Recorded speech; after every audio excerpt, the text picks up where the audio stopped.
warahmatullahi wabarakatuh. Halo pemirsa, berjumpa lagi di channel Mitra Pemilu. Channel edukasi akan memberikan berbagai informasi terkait dengan demokrasi dan kepemiluan di tanah air.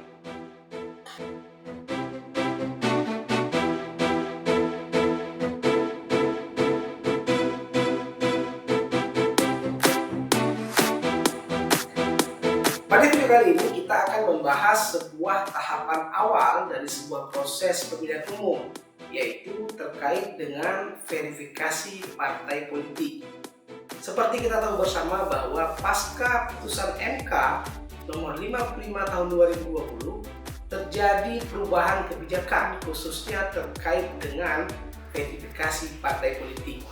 Dasar hukum verifikasi partai politik adalah Undang-Undang 7 tahun 2017 tentang pemilihan umum, tepatnya pada pasal 173 ayat 1, di mana undang-undang tersebut mengatakan bahwa partai politik peserta pemilu adalah partai politik yang telah ditetapkan atau diverifikasi oleh Komisi Pemilihan Umum. Artinya apa? Bahwa seluruh partai politik yang akan mengikuti proses pemilu harus terlebih dahulu melewati proses verifikasi partai politik.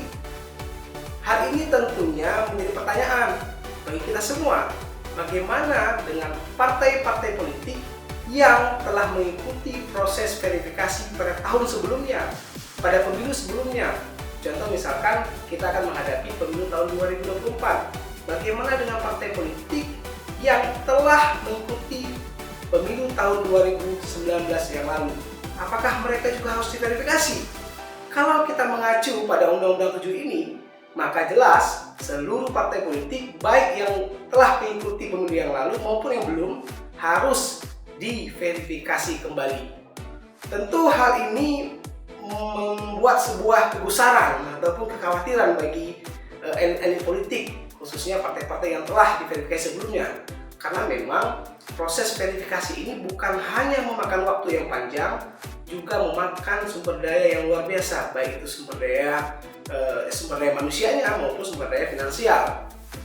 Tentu partai politik yang sudah bertarung terlebih dahulu merasakan begitu beratnya proses verifikasi yang dilakukan oleh KPU. Seperti yang kita tahu bersama bahwa verifikasi itu ada dua hal. Yang pertama adalah verifikasi administrasi, yaitu verifikasi tentang keabsahan dokumen partai politik, dan yang kedua adalah verifikasi faktual, yaitu penelitian pencocokan dokumen dengan kondisi real yang ada di lapangan. Atas dasar gugatan tersebut, akhirnya Mahkamah Konstitusi mengeluarkan keputusan nomor 5 tahun 2020 yang memutuskan dua hal penting. Yang pertama adalah bagi partai politik yang lolos ambang batas parlemen atau parliamentary threshold yang saat ini berada di DPR RI, maka tidak perlu dilakukan verifikasi faktual, cukup dengan verifikasi administrasi saja. Sedangkan untuk partai-partai yang tidak lolos parliamentary threshold atau saat ini tidak ada perwakilan dari parlemen, maka verifikasi harus dilakukan terhadap dua hal, baik itu verifikasi administrasi maupun verifikasi faktual.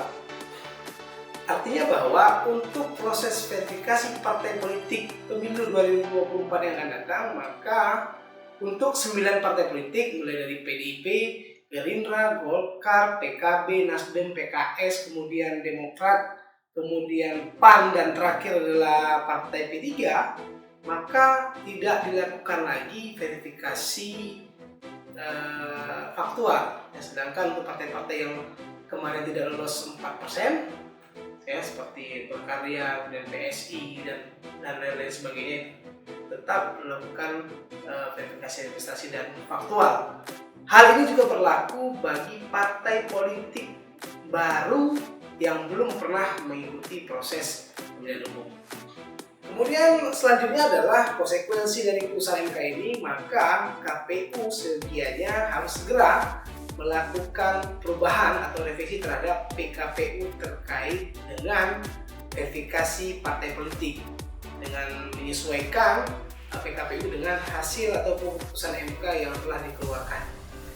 Kita berharap bahwa proses verifikasi ke depan akan berjalan dengan baik dan lancar, serta yang paling penting adalah menghasilkan partai politik yang berkualitas yang mampu menyuarakan aspirasi rakyat secara keseluruhan.